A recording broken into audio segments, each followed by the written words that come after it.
Welcome to ज्ञान Sindhu classes. और आज की इस क्लास में हम लेकर के आ गए हैं एक बेहतरीन मॉडल पेपर जो यूपी बोर्ड के द्वारा दिया जाता है। ठीक है, अब हमें 2027 के लिए पहले से ही तैयार रहना है।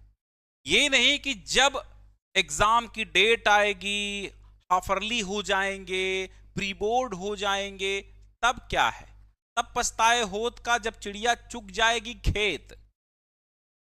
पहले से ही जो छप्पर छाता है वही बारिश से बचता है। तो इसलिए हमें हर चीज की समय समय पर बेहतरीन तैयारी करनी है। समय समय पर हर चीज के प्रति चिंतित रहना है, चिंतन करना है, मनन करना है, विचार करना है कि क्यों और कैसे हमें अपने गोल तक पहुंचना है, अपने लक्ष्य तक पहुंचना है। मॉडल पेपर 2027 के बोर्ड एग्जाम के लिए हम लेके आए हैं सामान्य हिंदी का ये मॉडल पेपर है, लेकिन साहित्यिक हिंदी वाले भी देख सकते हैं। क्योंकि सिलेबस लगभग सेम है, केवल व्याकरण का 19-20 का फर्क है।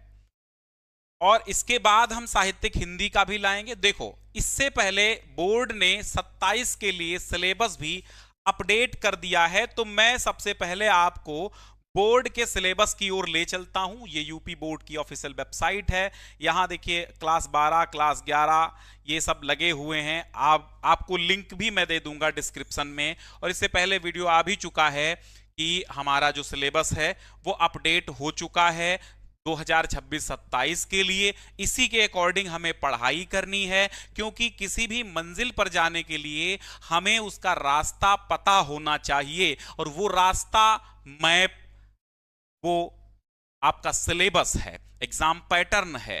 तो सिलेबस समझेंगे, उसी के अकॉर्डिंग आपको हम मॉडल पेपर समझाएंगे, उसी के पैटर्न पर आपको आपका पेपर जो आना है वो समझाने जा रहे हैं। तो पहले तो हम सिलेबस देखेंगे। ये क्लास 12 है। क्लास 12 में जनरल हिंदी, सामान्य हिंदी डाउनलोड करेंगे हम लोग। और यहां पर देखिए खुल गया है। ये क्या खुला है सर? ये खुला है 26-27 के लिए सामान्य हिंदी का सिलेबस। तो हम जल्दी जल्दी इसमें देखेंगे। इससे पहले हम आपको सामान्य साहित्यिक सबका सिलेबस एक ही वीडियो में बता चुके हैं। यहां देखो कोई बदलाव हुआ है कि नहीं है हुआ है, मैं ये देखना चाहता हूं। इसमें कह रहा है गद्य साहित्य के विकास से 5 अंक आएंगे, गद्य खंड से 15 अंक का, और कहानी 5 अंक की आएगी। पद्य साहित्य का 5 अंक का आएगा, पद्य खंड 15 अंक का आएगा, खंड काव्य 5 अंक का आएगा, काव्य सौंदर्य के तत्व 6 अंक के आएंगे, यानी रसछंद अलंकार 2-2-3-3। संस्कृत 14 अंक की आएगी, निबंध 9 अंक का आएगा, पत्र लेखन 6 अंक का है, व्याकरण 10 अंक की आएगी, और अपठित गद्यांश एवं पद्यांश 5 अंक के आएंगे। ठीक है, अब यहां देख लो सिलेबस यहां डिवाइड है। 2 खंड रहेंगे पिछले वर्षों की तरह, यहां पर भी बदलाव नहीं हुआ है। देखो गद्य साहित्य का विकास 5 अंक का आएगा, इसके बाद काव्य साहित्य का विकास 5 अंक का, यानी ये 10 अंक के बहुविकल्पीय प्रश्न आएंगे। और फिर गद्यांश आधारित, पद्यांश आधारित प्रश्न आएंगे। साहित्यिक परिचय कवि और लेखक का आएगा। फिर कहानियों का सारांश उद्देश्य, खंड काव्य की कथा वस्तु या खंड काव्य के प्रश्न, और इस तरह खंड खा में संस्कृत गद्यांश का संदर्भ हिंदी अनुवाद, फिर संस्कृत पद्य का हिंदी अनुवाद, लोकोक्तियां मुहावरे, अपठित गद्यांश पद्यांश, शब्दों में सूक्ष्म अंतर, अनेकार्थी अनेक शब्दों के लिए एक शब्द, वाक्यों में त्रुटिवार्जन यानी कि शब्द शुद्धि, वाक्य शुद्धिकरण, काव्य सौंदर्य के तत्व, रसचंद अलंकार, और इसी तरह पत्र लेखन, निबंध, और इस तरह आपका आना है। तो अब इसी पैटर्न पर आधारित हम आपको कराने जा रहे हैं। क्या कराएंगे? इसी पैटर्न पर आधारित हम आपको कराएंगे क्या सर? अरे भैया, इसी पैटर्न पर आधारित हम कराएंगे आपको मॉडल पेपर। समझो, एक एक क्वेश्चन पर ध्यान देना है। मॉडल पेपर के सारे क्वेश्चन बहुत इंपॉर्टेंट होते हैं, यूपीएमएसपी का खासकर जब मॉडल पेपर हो। ठीक है, चलिए तो यहां पर सबसे पहले देखो पूरा का पूरा पैटर्न समझो। 3 घंटे 15 मिनट आपको मिलेंगे। पूर्णांक पूरा का पूरा 100 का होगा। 100 आपके हैं, आप जितनी मेहनत करेंगे उतने मार्क्स आपको मिल जाएंगे। कुछ लोग अभी जुड़े हैं और शेयर नहीं किए हैं, और कुछ लोग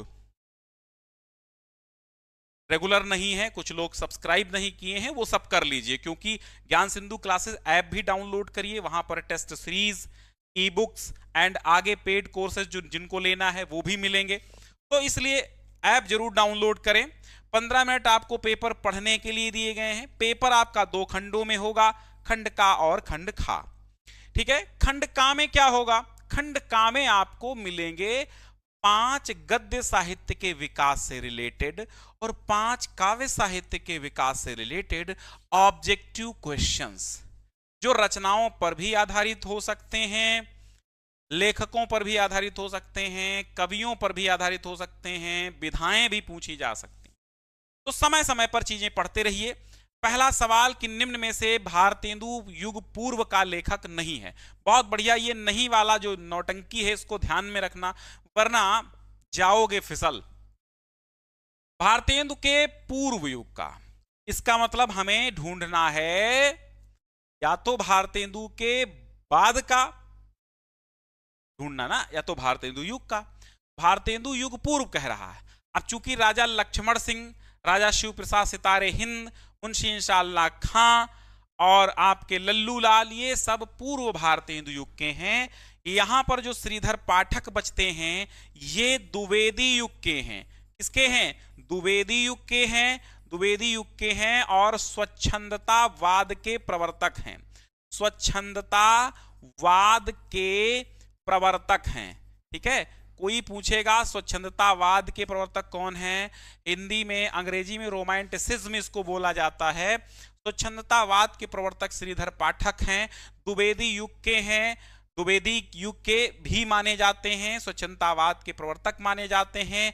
भारत आपकी इनकी रचनाएं जो हैं, जैसे इनकी रचनाओं में कश्मीर सुषमा, वनाष्टक, इस तरह की रचनाएं बहुत इंपॉर्टेंट, मतलब इनकी बहुत ज्यादा प्रसिद्ध रचनाएं हैं और कई गद्य रचनाएं भी हैं।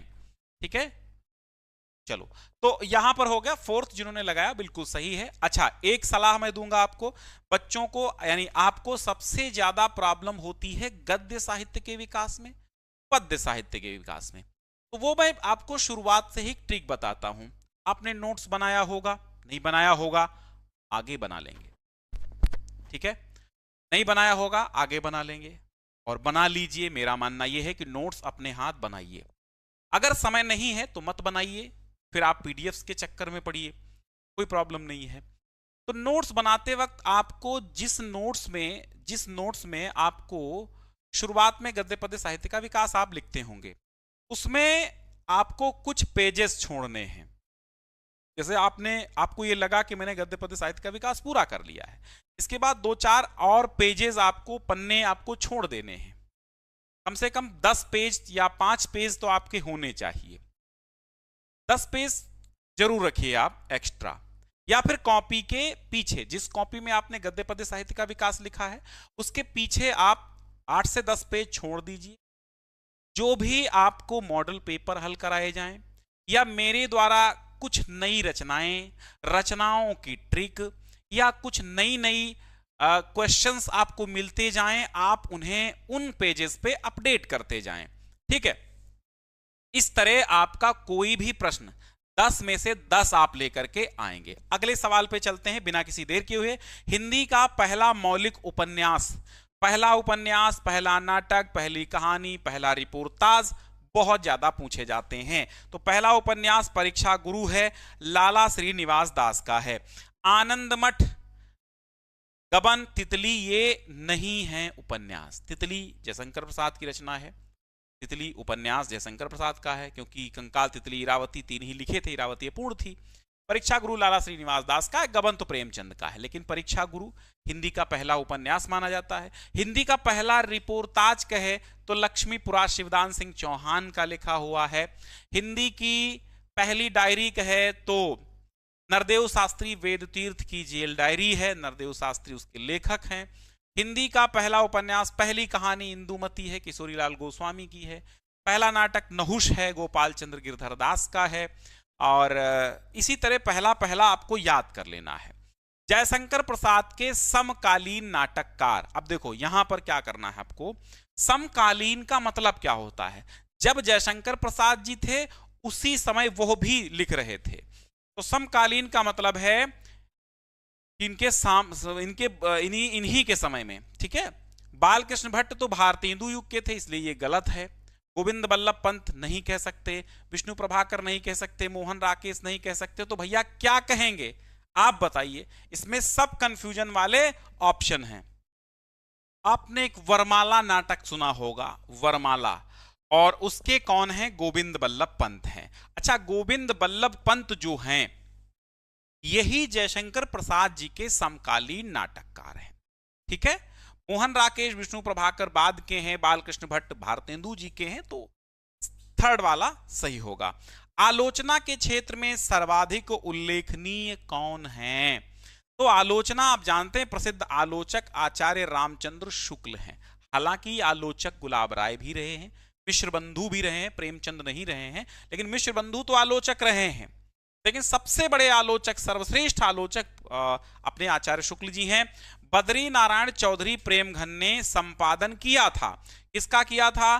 तो आनंद कादम्बिनी का किया था। अच्छा, हिंदी प्रदीप किसकी है?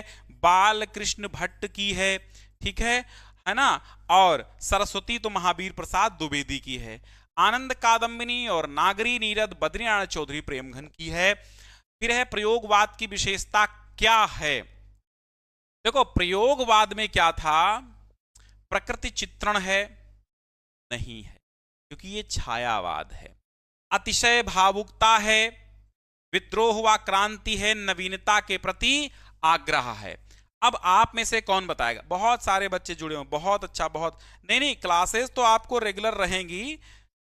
थोड़ा है, बस ये है थोड़ा सा बिजी है, हम थोड़ा सा बिजी हैं। जैसे ही हमारी व्यस्तता समाप्त होती है, हम नहीं चाहते हैं कि हम एक भी दिन बेकार करें। आपको रेगुलर क्लास जरूर देंगे, लेकिन मामला यही रहता ना कि व्यस्तता बहुत हो जाती, कभी कभी कुछ कामों में उलझ जाते हैं, कुछ ऐसे काम होते हैं, है ना, तो उन कामों को नहीं हटाया जा सकता है। तो अपरिहार्य कार्य होते हैं ना कुछ, इसलिए उन कार्यों को नहीं हटाया जा सकता। तो इसलिए किसी किसी दिन अभी थोड़ा सा ये जून भर दिक्कत है। हाँ, तो यहां पर क्या कह रहा था क्वेश्चन? प्रयोगवाद की विशेषता है। तो प्रयोगवाद की विद्रोह एवं क्रांति नहीं है, अतिशय बौद्धिकता नहीं है, अतिशय भावुकता नहीं है, प्रकृति नवीनता के प्रति आग्रह, ठीक है। क्या है? नवीनता के प्रति जो आग्रह है, यही है नवीनता। माने देखो, प्रयोगवाद में क्या हुआ था? नए बिंबों और प्रतीकों का प्रयोग हुआ था, नए बिंबों और प्रतीकों का प्रयोग किया था, इसीलिए प्रयोगवाद कहा गया, क्योंकि उसमें प्रयोग बहुत था, इसीलिए उसका नाम प्रयोगवाद हुआ। अज्ञेय प्रवर्तक हैं प्रयोगवाद के। किस युग को जागरण सुधार काल कहा जाता है? जागरण सुधार काल। वैसे आपको ध्यान रखना है, पुनर्जागरण काल भारतेंदु युग को कहा जाता है, डॉक्टर नगेंद्र ने कहा था। जागरण सुधार काल जो है वो द्विवेदी युग है। क्या है? जागरण सुधार काल द्विवेदी युग है। तो यहां पर आपको सही जवाब क्या लिखना है? ऑप्शन सेकंड, द्विवेदी युग। फिर है निम्न में से कौन प्रयोगवादी कवि नहीं है? अब देखो, नहीं वाला फिर आ गया है। नागार्जुन, त्रिलोचन, केदारनाथ अग्रवाल, नेमीचंद जैन। तो प्रयोगवादी कौन नहीं है? नाकेरा, त्रिमुरा। तो यहां पर देखिएगा, प्रयोगवादी पूछा है, नहीं है। अब ध्यान रखना, अमुभा प्रगिराने, अमुभा प्रगिराने, तो ये जो हैं वैसे नेमीचंद जैन। अब एक चीज यहां पर ध्यान दो कि प्रयोगवादी जो कवि हैं वो जो तार सप्तक के कवि हैं, जो तार सप्तक के 7 कवि हैं, कौन कौन है? अज्ञेय, बोध, भारत भूषण अग्रवाल, प्रभाकर माचवे, गिरिजा कुमार माथुर, रामविलास शर्मा, नेमीचंद जैन, ये प्रयोगवाद के कवि हैं। दरअसल यहां जो सवाल पूछना चाहिए था वो ये था कि प्रयोगवाद के कौन से कवि हैं, तो नेमीचंद जैन इसका सही जवाब हो जाता। लेकिन यहां क्या पूछा गया? यहां पूछा गया कौन से नहीं हैं, ठीक है, कौन से नहीं हैं। जब ये पूछा जाएगा कौन से नहीं हैं, तो फिर आप क्या करेंगे हैं? अब इसमें तो ये तीनों नहीं है, उत्तर आपको एक देना है। अगर ऐसे सवाल बोर्ड एग्जाम में आ जाएंगे तब आप क्या करेंगे? आपको 100% आ रहा है कि नेमीचंद जैन ये तार सप्तक के कवि हैं, और जो तार सप्तक का कवि है वो प्रयोगवाद का कवि है। ठीक है, वो प्रयोगवाद का कवि है लगभग, इक्का दुक्का छोड़ के। तो अब यहां प्रयोगवादी कवि हैं ये पूछेगा तभी ये सवाल सही होगा, वरना ये सवाल डिलीट होने लायक है, बेकार है। नागार्जुन, केदारनाथ अग्रवाल, त्रिलोचन, ये तीनों लोग जो हैं ये प्रगतिवादी कवि हैं। काहे के हैं? ये प्रगतिवाद के कवि हैं। अगला, मैथिली शरण गुप्त किस युग के कवि हैं? तो मैथिली शरण गुप्त द्विवेदी युग के कवि हैं। महाप्राण के नाम से कौन सा कवि विख्यात है? तो महाप्राण सूर्यकांत त्रिपाठी निराला जी को कहा जाता है। अब आपके 10 ऑब्जेक्टिव सवाल हल हो गए हैं। मैं आपसे अभी क्यों नहीं पूछ रहा हूं आपके कमेंट में, मैं मतलब आपका टेस्ट क्यों नहीं ले रहा हूं? देखो अभी जून चल रहा है, जब ये मैं पेपर हल करा रहा हूं, ये जून चल रहा है, तो जून चल रहा है, अभी आपका पूर्ण रूप से सिलेबस कंप्लीट नहीं है। तो जब आपका सिलेबस जैसे ही कंप्लीट होता है या फिर आधे से ज्यादा हो जाता है, मैं तुरंत आपका टेस्ट लूंगा, तुरंत आपसे पूछूंगा। अभी तो आप केवल इस पेपर को समझिए। अब 10 ऑब्जेक्टिव आपको कॉपी पर ही लिखने हैं, ओएमआर नहीं लागू है, नहीं चलेगी। ठीक है, अब यहां देखिए, गद्यांश पर आधारित प्रश्नों का उत्तर दीजिए। अब यहां आपको मिलेंगे 2 गद्यांश। 2 गद्यांशों में से आपको केवल एक गद्यांश का ही उत्तर देना है, यानी एक गद्यांश उसके नीचे दिए गए 5 प्रश्नों का उत्तर देना है। ये नहीं कि आप दोनों गद्यांश, एक गद्यांश के नीचे दिए गए 5 प्रश्नों के उत्तर गद्यांश से ढूंढ के ही करने हैं। उनमें से 2 प्रश्न ऐसे होंगे जो पहले से आपको तैयार रखने होंगे, यानी गद्यांश पहचानने की, पद्यांश पहचानने की ट्रिक ऑलरेडी मैंने पहले से बता रखी है, तो आप देख लीजिएगा। यह अनुभव कितना चमत्कारी है कि यहां जो जितनी अधिक बूढ़ी है। अब ये गद्यांश कहां से आया? ये आया है रॉबर्ट नर्सिंग होम से। कहां से है? रॉबर्ट नर्सिंग होम से। ठीक है, कन्हैयालाल मिश्र प्रभाकर का लिखा हुआ है। तो यहां संदर्भ पूछ रहा है कि संदर्भ लिखिए। तो प्रस्तुत गद्यांश हमारी पाठ्य पुस्तक के गद्य खंड के रॉबर्ट नर्सिंग होम नामक रिपोर्टाज से उद्धृत। इसके लेखक कन्हैयालाल मिश्र प्रभाकर हैं। रेखांकित अंश की व्याख्या कीजिए। जब मैं पाठ पढ़ाता हूं तो सारे अंशों की व्याख्या अच्छे से बता देता हूं, और यह भी बता देता हूं कि व्याख्या कैसे करनी है आपको। तो बार बार इनकी व्याख्या कोई मतलब नहीं, पहले से ही आप व्याख्या को समझ लें, ताकि आपको यहां पर जैसे ही गद्यांश दिखे तो आपके दिमाग में नौटंकी ना आए कि बना के लिख दो या ज्यों का त्यों लिख दो। हालांकि कुछ ट्रिक्स अपनाई जा सकती हैं, जैसे आप ऐसे एक लाइन बढ़ा के लिखिए व्याख्या में, और जितना अंश रेखांकित है केवल इतने की ही व्याख्या करनी है। आप ये बढ़ा के लिखें, एक प्रस्तुत रेखांकित गद्यांश में कन्हैयालाल मिश्र प्रभाकर जी कहते हैं, क्या कहते हैं कि यह किस दीपक की ज्योत है, जागरूक जीवन की, लक्ष्यदर्शी जीवन की, सेवानिरत जीवन की, अपने विश्वासों के साथ एकाग्र जीवन की। तो आप लिखिए कि बूढ़ी नर्सों को देखकर कन्हैयालाल मिश्र प्रभाकर जी कहते हैं यह किस दीपक की ज्योत है ना, और बस आपको व्याख्या कर देनी। मैं पाठ पढ़ाते वक्त सब अच्छे से समझाता हूं, और फिर से पढ़ाऊंगा, फिर समझा दूंगा। गद्यांश जब गद्यांशों पर आधारित प्रश्नोत्तर कराता हूं तब भी मैं करा देता हूं। ठीक है, तो कई बार मैं कराता हूं इन चीजों को ताकि आपको रट जाए। गद्यांश का उद्देश्य क्या है? तो गद्यांश का उद्देश्य यही है, गद्यांश के माध्यम से लेखक ने नर्सों के जीवन पर प्रकाश डालने का प्रयास किया है। प्रकाश डालना ही उद्देश्य है। कौन सी ज्योत विश्व की सर्वोत्तम ज्योति है? तो मानवता के प्रति समर्पण और त्याग भावना की जो ज्योति है वो विश्व की सर्वोत्तम ज्योति है। लेखक ने किसके मुस्कानमय जीवन का चित्रण किया है? ठीक है, चलो फिर अगला है, अशोक को जो सम्मान कालिदास से मिला। अब ये कहां से है? इसमें अशोक देख लिया, पता चल जाएगा। अशोक के फूल हजारी प्रसाद द्विवेदी का है। अब यहां संदर्भ आएगा, तो लिख दीजिएगा अशोक के फूल हजारी प्रसाद द्विवेदी। फिर रेखांकित अंश की व्याख्या, अभी ये पेपर एक बार और हल कराना पड़ेगा हमें ना, पहले तो अभी मॉडल पेपर के तौर पे हल करा रहा हूं, इसके बाद फिर से बच्चे कहेंगे, अब जो शुरुआत से नहीं देख रहे हैं बीच में आएंगे बोलेंगे सर यूपीएमएसपी वाला हल कराओ, तो कराना पड़ेगा। तो व्याख्या और संस्कृत के किस कवि ने अशोक को सम्मानित किया है, तो इसमें देखो यहां पर लिखा है कालिदास। कालिदास का नाम आया है कि अशोक को जो सम्मान कालिदास से मिला वो अपूर्व था, यानी उससे पहले किसी ने उनको नहीं दिया था इतना सम्मान। तो संस्कृत के कवि कालिदास ने अशोक को सम्मानित किया था, कैसे? अपने ग्रंथों में उसका नाम लेके। अशोक पर फूल आने के संबंध में लेखक के क्या विचार हैं? और आसिंजनकारी तथा कर्णावतंसकार, आसिंजनकारी का मतलब होता अनुरागोत्पादक या मोहक, कर्णावतंस का मतलब होता कर्णफूल, ठीक है। और आसिंजनकारी का मतलब एक और अर्थ होता है झंकार उत्पन्न करने वाला, मोहक शब्द उत्पन्न करने वाला।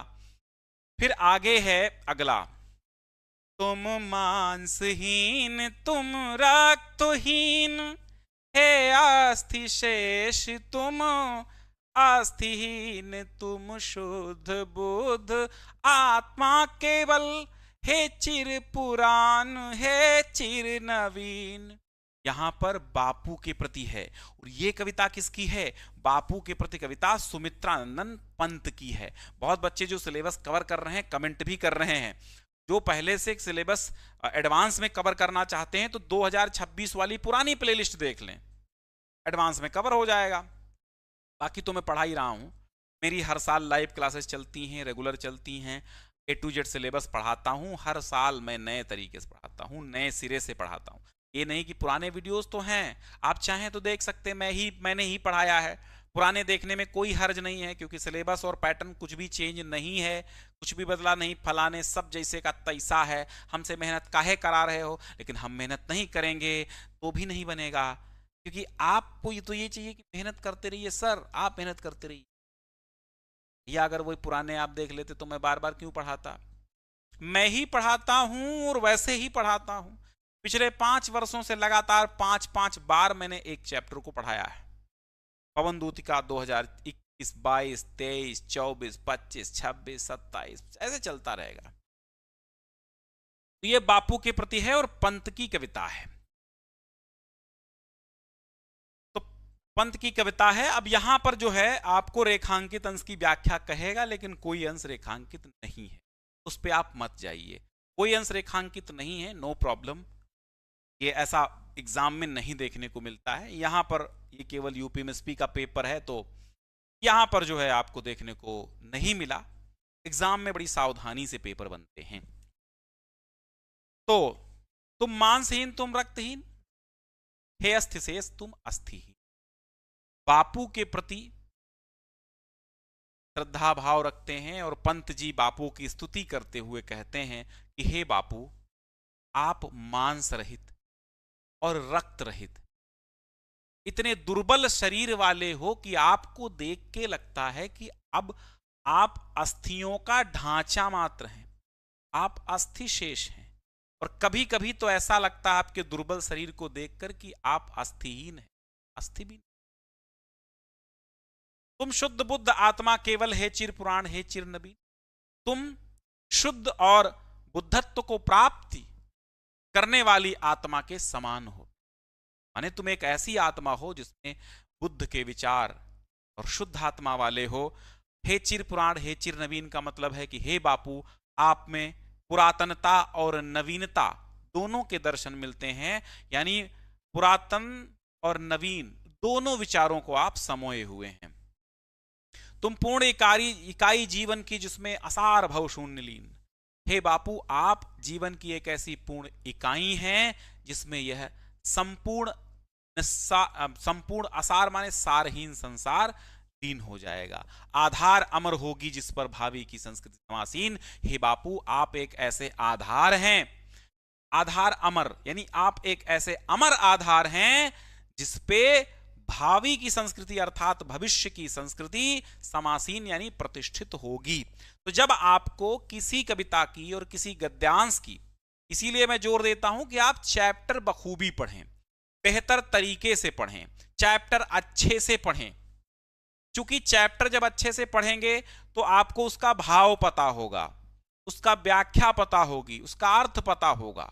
व्याख्या पढ़ेंगे तो उसका हिंदी अर्थ मतलब उसके मीनिंग्स आपको पता होंगे, लाइन क्या कह रही है, कविता में क्या कहा जा रहा है कर लेंगे, गद्यांशों का भाव और अर्थ समझ लेंगे, लाइन क्या कह रही है वो समझ लेंगे, तो आपको रट्टा मारने की क्वेश्चंस की जरूरत पड़ेगी ही नहीं गद्यांश पद्यांश में। तो संदर्भ अभी बताया ना, लिख लेंगे। प्रस्तुत और व्याख्या मैंने पूरी करा दी। पद्यांश के माध्यम से कवि क्या कहना चाहता है, कौन हड्डियों के ढांचा मात्र हैं, गांधी जी के आदर्शों पर भविष्य में किससे खड़ा होना है। तो गांधी जी के आदर्शों पे भविष्य की संस्कृति को खड़ा होना पड़ेगा। कौन हड्डियों के ढांचा मात्र प्रतीत होते हैं, तो महात्मा गांधी। कविता के माध्यम से कवि बापू के चरित्र पर प्रकाश डालना चाहता है। अगला देखो, सावधान मनुष्य यदि विज्ञान है तलवार, तो इसे दे फेंक तज कर मोह स्मृति के पार। हो चुका है सिद्ध तू है शिशु अभी नादान, फूल कांटों की तुझे कुछ भी नहीं पहचान। खेल सकता हाथ में तू ले नहीं तलवार, काट लेगा अंग तीखी है बड़ी यह धार, तीखी है बड़ी यह धार। ये जो कविता है ये श्री कह सकते हैं रामधारी सिंह दिनकर जी द्वारा रचित है और अभिनव मनुष्य शीर्षक से आपकी किताब में है। रामधारी सिंह दिनकर एक कालजयी रचनाकार, ओज के कवि हैं, जिनकी मोटिवेशनल कविताएं आपको अंदर से झकझोर देंगी और कुछ करने के लिए प्रेरित करेंगी। तो आपको रामधारी सिंह दिनकर को पढ़ना चाहिए। अच्छा, दिनकर जी की बहुत सारी कविताएं, बहुत सारी क्या 2 4 6 ऐसी कविताएं हैं दिनकर जी की जो बहुत ज्यादा लोकप्रिय हैं और हमें भी प्रिय हैं, हमारी भी बहुत फेवरेट कविताएं हैं। तो ये दी ज्ञान सिंधु मेरा चैनल है, आप सभी को पता होगा। दी ज्ञान सिंधु ये किसका चैनल, ये मोटिवेशनल सॉन्ग का चैनल है। यहां पर मेरे द्वारा रचित बहुत सारे ऐसे मोटिवेशनल सॉन्ग आपको मिलेंगे जो आपको आपके लक्ष्य को प्राप्त करने के लिए उत्सुक कर देंगे। तो मोटिवेशनल सॉन्ग के लिए इस चैनल पर जाइएगा, सब्सक्राइब करिएगा। ये लाइफ टाइम आपको किसी भी जीवन के किसी भी उम्र में हो आप, यहां पर उस सारे सॉन्ग मिलेंगे जो आपको हर उम्र में सुनने में अच्छे लगेंगे। और बाकी आपकी किताब का श्रद्धा मनु, चाहे वो गीत हो, है ना, बहुत सारे मैथिली शरण गुप्त जी के गीत हों, सारे गीत पड़े हुए हैं, आप उनको देख सकते हैं, सुन सकते हैं अच्छे से। मैंने भी बहुत सारे गीत इसमें गाए भी हैं, मेरे द्वारा गाए भी हुए हैं। अभी कल परसों में ही एक सॉन्ग रिलीज हुआ है, जिद कर तू जीतेगा, बहुत बढ़िया सॉन्ग है मेरा। और अभी एक मैंने खुद शूटिंग की थी और क्या उसका नाम था वो सॉन्ग का, बहुत ज़बरदस्त है। अब जाके देखेंगे तो बहुत सारे मिल जाएंगे आपको, है ना। बच्चा बच्चा राम है, वो बढ़िया सा सॉन्ग है। तो सावधान मनुष्य विज्ञान है तलवार। रामधारी सिंह दिनकर जी अभिनव मनुष्य को समझाते हुए कहते हैं, आज जानते हो एआई का जमाना आ गया है। एआई क्या है, विज्ञान से पैदा हुई है। वो एक दिन जिसने बनाया है उसी को निगलेगी, पक्का है। क्योंकि हर चीज के 2 पहलू होते हैं, एक गुण और एक दोष। एआई ने आपका काम आसान कर दिया है, मेरा भी बहुत आसान कर दिया है, लेकिन मेरे हाथों में है, मैं सदुपयोग कर रहा हूं। किसी और के हाथों में है, वो दुरुपयोग कर रहा है, या मैं दुरुपयोग कर दूं तो भी क्या गारंटी है। हर आदमी दुरुपयोग कर सकता है, हर आदमी सदुपयोग कर सकता है। बनी तो सदुपयोग करने के लिए ही है एआई। वो चाहे विज्ञान हो, विज्ञान का हर यंत्र सदुपयोग के लिए ही बना है। जीवन को सुचारू रूप से सफल बनाने के लिए, जीवन को सुखमय बनाने के लिए हर चीज विज्ञान ने दी है। लेकिन जब गलत हाथों में जाता है,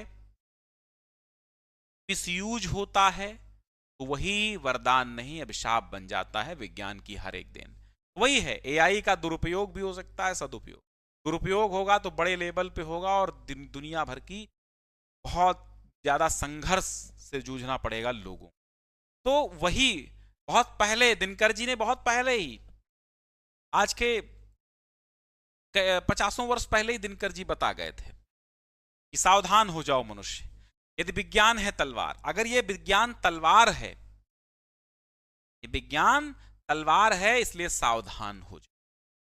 और ये अगर तुम मानते हो कि ये विज्ञान तलवार है तो इसे दे फेंक, तजकर मोह स्मृति के पार, स्मृति माने यादों, मोह और यादों के उस पार फेंक दो, यानी इस तरह भुला दो कभी थी ही नहीं। हो चुका है, सिद्ध है तू शिशु अभी नादान, और यह सिद्ध हो चुका है कि विज्ञान के सदुपयोग के मामले में तू अभी नादान बच्चा है, इसके अलावा और कुछ नहीं है। फूल कांटों की तुझे कुछ भी नहीं पहचान, फूल और कांटों की कोई भी पहचान नहीं है कि विज्ञान तुम्हारे लिए वरदान है कि अभिशाप है। खेल सकता तू नहीं ले हाथ में तलवार, काट लेगा अंग तीखी है बड़ी यह धार। तू विज्ञान रूपी तलवार को हाथ में लेकर खेल नहीं सकता, क्योंकि विज्ञान तलवार है और इसकी धार बड़ी तेज है, तेरे अंग प्रत्यंग कटने का इससे डर है। ठीक है, तो अब यहां पर संदर्भ तो दिनकर का अभिनव मनुष्य है, लिख लेंगे। व्याख्या बता ही दी है। कवि ने वैज्ञानिक युग के मानव को क्या चेतावनी दी है, तो चेतावनी यही दी है कि यह विज्ञान रूपी तलवार को हाथ में लेकर खेलना नहीं है। इस विज्ञान रूपी तलवार को मोह और स्मृति के पार फेंक दो, अन्यथा विज्ञान के दुरुपयोग सदुपयोग के बारे में, विज्ञान के उपयोग के बारे में तू अभी नादान शिशु के समान है, इससे तेरे ही अंग प्रत्यंग कटने का डर है। कवि ने तलवार किसे बताया है, विज्ञान को। तो रस एवं अलंकार बताइए। तो यहां पर रस देखो कौन सा है, यहां पर रस देखा जाए तो शांत रस भी है और वीर रस भी है, लेकिन शांत इसलिए कहेंगे क्योंकि यहां पर असारता की बात की गई, निस्सारता की बात है, सावधान किया गया है। और फिर क्या पूछा, अलंकार। अलंकार तो अनुप्रास भी अलंकार है, अनुप्रास भी अलंकार इसलिए हर जगह अनुप्रास होता है, और रूपक अलंकार इसमें भरा पड़ा है, क्योंकि तलवार विज्ञान रूपी तलवार, विज्ञान है तलवार, रूपक अलंकार है। फिर यहां पर साहित्यिक परिचय आएगा। ठीक है, 5 अंकों में क्या करना होगा, इसमें साहित्यिक परिचय लिखना है और कृतियां लिखनी है जो प्रमुख आती हो। ध्यान रहे 3 अंक में साहित्यिक परिचय और 2 अंक में कृतियां आती हैं, रचनाएं नहीं लिखेंगे 2 अंक कट जाएंगे। फिर एक कवि का साहित्यिक परिचय लिखना है, यह भी वैसे ही लिखना है। पंचलाइट कहानी की कथा वस्तु अपने शब्दों में लिखिए, लाठी अथवा बहादुर कहानी की समीक्षा कीजिए। अब देखो कहानियों से सवाल कैसे बनेंगे, मैंने कहानियां भी पढ़ा रखी हैं और आगे भी जो भी कहानियां हैं आपकी सब पढ़ा दूंगा। तो कहानियों में ये होता है, ये या तो आपसे पूछेगा सारांश लिखिए, कथा वस्तु लिखिए, कथानक लिखिए, 2 ही प्रकार के सवाल सारांश और उद्देश्य से आते हैं। कथानक है, सारांश है, तो एक ही चीज है, 5 अंकों में। फिर खंडकाव्य आता है। खंडकाव्य में ये आपके जनपद के अनुसार आपको पढ़ना है, यानी आपके जिले में जो खंडकाव्य चलता है आप वो पढ़ेंगे। ये नहीं कि आपके 7 खंडकाव्य हैं तो 7 आपको पढ़ने, जो आपके जनपद में चलता है। मान लीजिए आप सीतापुर के हैं, बाराबंकी के हैं, उस हिसाब से पढ़ेंगे। सीतापुर के हैं तो आलोक व्रत पढ़ेंगे, ऐसे करके एक। और उसमें आपको चरिचित्रण और कथावस्तु याद करनी होगी, जो ऑलरेडी मैं खंडकाव्य पढ़ा भी चुका हूं, ऑलरेडी पढ़ा चुका हूं। खंडकाव्य वही आपको पढ़ने जो ऑलरेडी मैं पढ़ा चुका हूं। आपके जनपद के अनुसार जो खंडकाव्य है आप पढ़ लीजिए, पढ़ाने की राह मत देखिए, क्योंकि अब खंडकाव्य एग्जाम के नजदीक में ही पढ़ाऊंगा पुनः। फिर जो है अब खंड खा आएगा, 50 अंकों का आपने हल कर लिया। अब खंड खा में संस्कृत और व्याकरण और निबंध और पत्र आएंगे। तो संस्कृतस्य साहित्यम सरसम व्याकरणम च सुनिश्चितम, यहां क्या कह रहा है, संदर्भ सहित हिंदी में अनुवाद कीजिए, 7 अंक का आएगा। संदर्भ सहित हिंदी में अनुवाद करना है, बोलिए।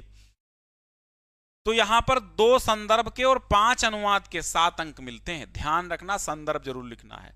संस्कृत से साहित्यम सरसम व्याकरणम च सुनिश्चितम, ये कहां से आया है भैया, तो संस्कृत से साहित्य, अब ये संस्कृत भाषाया महत्वम से आ गया, तो आप लिखेंगे प्रस्तुत गद्यांश हमारी पाठ्य पुस्तक के संस्कृत खंड के संस्कृत भाषाया महत्वम नामक पाठ से उद्धृत है। इसके लेखक कोई होते नहीं। तो एक एक मीनिंग समझिएगा, जैसे मैंने पढ़ाया वहां भी पढ़ा रहा हूं। संस्कृतस्य साहित्यम, संस्कृत का साहित्य, सरसम सरस, व्याकरणम चा, और व्याकरण सुनिश्चितम सुनिश्चित है। संस्कृत का साहित्य सरस और व्याकरण निश्चित है। तस्य गद्य पद्य चा लालित्यम, तस्य माने उसके, गद्य और पद्य माने गद्य और पद्य में, चा माने और, लालित्यम माने लालित्य है। भावबोध सामर्थ्यम, भाव बोध की क्षमता है। अद्वितीयम श्रुति माधुर्यम च वर्तते, और अद्वितीय माने अनुपम श्रुति माधुर्य है। किम बहुना बहुत क्या कहें, चरित्र निर्माणार्थम, चरित्र के निर्माण के लिए। यादृशीम माने जैसी, सत्प्रेरणा माने सत्प्रेरणा, संस्कृत वांग्मयम ददाति, जैसी सत्प्रेरणा संस्कृत वांग्मय संस्कृत साहित्य देता है। नतादृशीम किंचित अन्यत, वैसी कहीं अन्यत्र नहीं। मूलभूतानाम मानवीय गुणानाम, मूलभूत मानवीय गुणों की यादृशी विवेचना, जैसी विवेचना संस्कृत साहित्य वर्तते, संस्कृत साहित्य में है। ना अन्यत्र तादृशी, वैसी अन्यत्र। दया दानम शौचम औदार्यम, दया दान, शौचम माने पवित्रता, औदार्य माने उदारता, अनुसूया और घृणा न करना, क्षमा, ईर्ष्या न करना, क्षमा, अन्य चाहने के, और अन्य अनेक गुणाह गुण। अस्य साहित्य से अनुशीलनेन, इसके साहित्य के अनुशीलन माने अध्ययन से, संजायन्ते माने उत्पन्न हो जाते हैं। फिर देखिए अगला आया है बौद्ध युगे इमे सिद्धांता। ये कहां से आया है? अगर आपको वो नहीं आता तो ये करिए, एक एक करना है, दो दो आएंगे, एक एक करना है। अगर आपको वो नहीं आता है तो ये करिए। क्लियर? बौद्ध युगे इमे सिद्धांता, बौद्ध युग में ये सिद्धांत वैयक्तिक जीवन से अभ्युत्थानाय, व्यक्तिगत जीवन के उत्थान के लिए प्रयुक्ता आसन, प्रयुक्त थे। परमद्य, परंतु आज इमे सिद्धांता, ये सिद्धांत राष्ट्राणाम परस्पर मैत्री, राष्ट्रों के परस्पर मित्रता, सहयोग कारणानि व सहयोग के कारण हैं। विश्व बंधुत्वस्य विश्व शांतेश्च साधनानि सन्ति, विश्व बंधुत्व और विश्व शांति के साधन हैं। राष्ट्र नायक श्री जवाहरलाल नेहरू महोदय से, राष्ट्र नायक श्री जवाहरलाल नेहरू महोदय के प्रधानमंत्रित्व काल में चीन देशेन सह, चीन देश के साथ भारतस्य मैत्री, भारत की मित्रता, पंचशील सिद्धांतान अधिकृत्य, पंचशील सिद्धांतों को अपना करके एवभवत ही हुई। ये तो ही क्योंकि उभव अपि देशो, दोनों ही देश बौद्ध धर्म में निष्ठावंतो, बौद्ध धर्म में निष्ठावान है। ठीक है।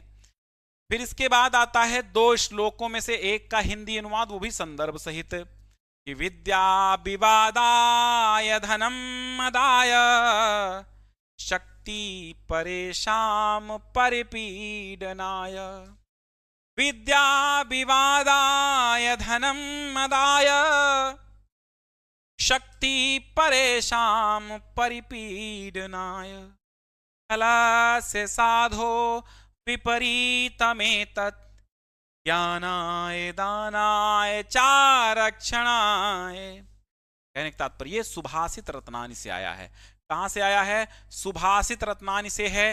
विद्या विवादाय, दुष्ट की विद्या विवाद के लिए, धनम मदाय, धन अहंकार के लिए, शक्ति परेशान माने दूसरों को, परिपीडनाय माने पीड़ित करने के लिए, खलस्य माने दुष्ट की, दुष्ट की विद्या विवाद के लिए, धन घमंड करने के लिए, शक्ति दूसरों को पीड़ा पहुंचाने की। खलस्य माने दुष्ट की, और साधो सज्जन की, विपरीतम एतत्, सज्जन की इसके विपरीत, ज्ञानाय ज्ञान के लिए, दान के लिए, चारक्षणाय और रक्षा करने की। यानी सज्जन की विद्या ज्ञान के लिए, धन दान के लिए, और शक्ति रक्षा के लिए है। आगे देखो, ये भी सुभाषित रत्नानि से आया है कि न चौरहार्यम न राजहार्यम न भ्रात भाज्यम न च भारकारी, व्यये कृते वर्धत्वे नित्यम, विद्याधनम सर्वधनम प्रधानम। न चौरहार्यम माने न चोर द्वारा चुराया जा सकता है, यानी न चोर हरण कर सकता है, न राजहार्यम, न राजा हरण कर सकता, न राजा छीन सकता है, न भ्रातभाज्यम, न भाई बांट सकता है, न चभारकारी और भरोभार स्वरूप भी नहीं है। व्यय कृते वर्धत एवं नित्यम, व्यय करने पर नित्य प्रति बढ़ती ही है। विद्याधनम सर्वधनम प्रधानम, विद्याधन समस्त धनों प्रधान है, श्रेष्ठ है। इसके बाद आपकी व्याकरण चालू हो। अब यहां से साहित्यिक हिंदी वाले जा सकते हैं, चूंकि सामान्य हिंदी वालों की यहां से व्याकरण चालू होगी, बाकी अब तक तो कॉम्बिनेशन था सबका। सूर्य को दीपक दिखाना, किसी प्रसिद्ध व्यक्ति का परिचय देना या किसी ज्ञानी व्यक्ति को ज्ञान देना। हवाई किले बनाना, हवाई काल्पनिक बातें करना, अपना उल्लू सीधा करना, अपना काम निकालना, अगर मगर करना, बातें बनाना। तो इस तरह आपको अर्थ लिखना है और वाक्य प्रयोग तो आप कर ही लेंगे, ठीक है। इसके बाद अपठित गद्यांश है। अपठित गद्यांश हम यहां पर नहीं पढ़ रहे हैं, क्योंकि अपठित का मतलब होता है जो आपने नहीं पढ़ा। हमेशा आपके पेपर में रिपीट होने के चांसेस बहुत कम रहते हैं, इक्का दुक्का कभी रिपीट होते हैं। तो इसका मतलब यह है कि यहां पर जो इसमें जो लिखा है उसी से प्रश्न बने हैं। आपको इन तीनों प्रश्न के उत्तर इसी में ढूंढने हैं, तो टेंशन फ्री होके ये 5 नंबर फ्री के आपके हैं, ठीक है। चलो, अच्छा मैं बता देता हूं आपको, देखो इसको एक एक लाइन आराम से पहले गद्यांश को पढ़ना, फिर प्रश्न पढ़ना है और फिर गद्यांश को पढ़ना, उत्तर निकल आएगा। जैसे गुरुदेव शब्द का प्रयोग किसके लिए है, तो गुरुदेव शब्द का प्रयोग इसमें रविन्द्रनाथ टैगोर का नाम, ये देखो रविन्द्रनाथ आया है, इनके लिए है। गुरुदेव ने शांति निकेतन छोड़कर कहीं और रहने का मन क्यों बनाया, कहीं ना स्वास्थ्य बहुत अच्छा नहीं था, उनके मन में आया था, शायद इसीलिए उन्होंने मन बनाया। तो इसी में उत्तर है।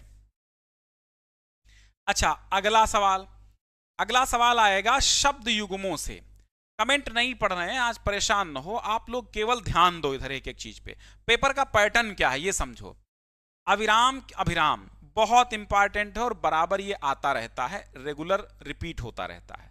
अभिराम माने बिना रुके, अभिराम माने सुंदर, यानी कि लगातार और सुंदर, तो ऑप्शन नंबर फर्स्ट। भवन और भुवन, भवन माने घर, भुवन माने संसार, तो ऑप्शन नंबर फर्स्ट हो जाए।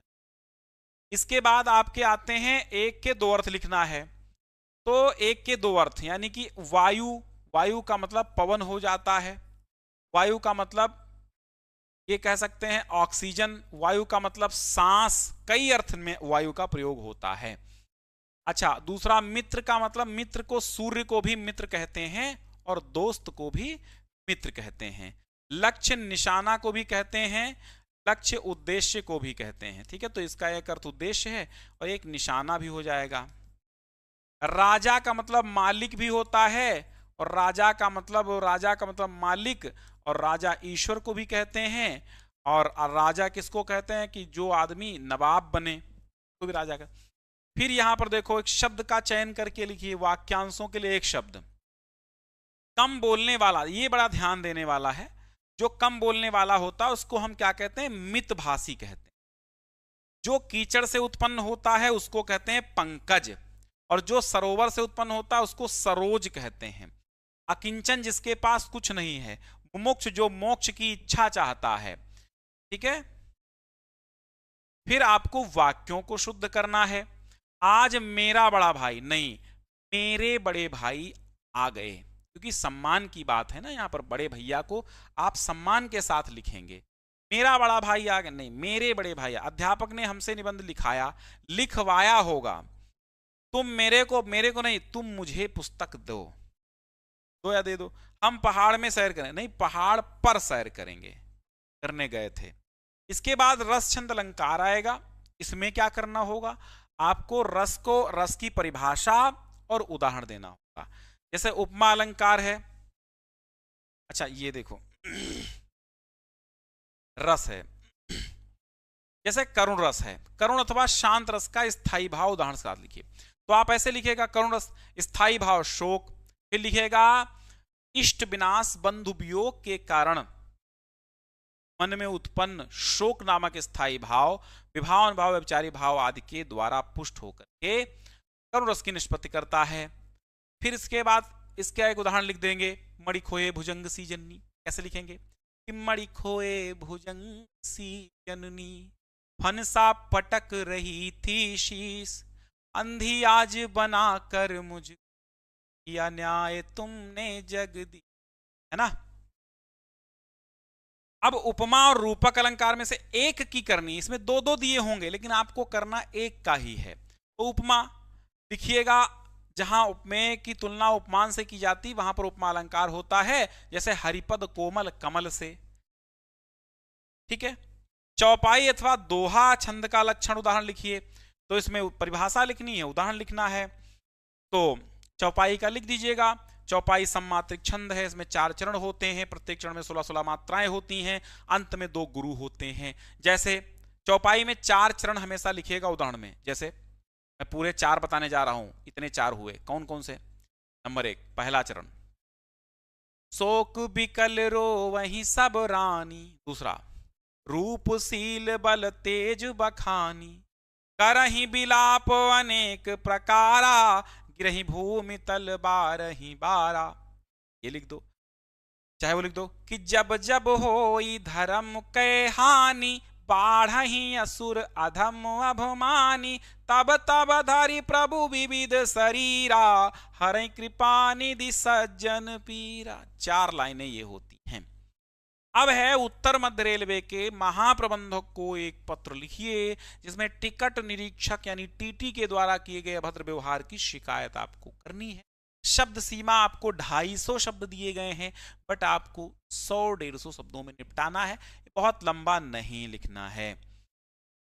ठीक है। फिर जन्मदिन पर अपने मित्र के द्वारा भेजे गए उपहार के लिए धन्यवाद पत्र लिखिए। फिर निबंध आ गया है, निबंध को भी 250 शब्द में लिखना, निबंध 250 शब्दों में लिखना, पत्र नहीं, वो वहां यहां का वहां लिखा हुआ है, ये 250 शब्दों में आपको लिखना है निबंध अपनी भाषा शैली में।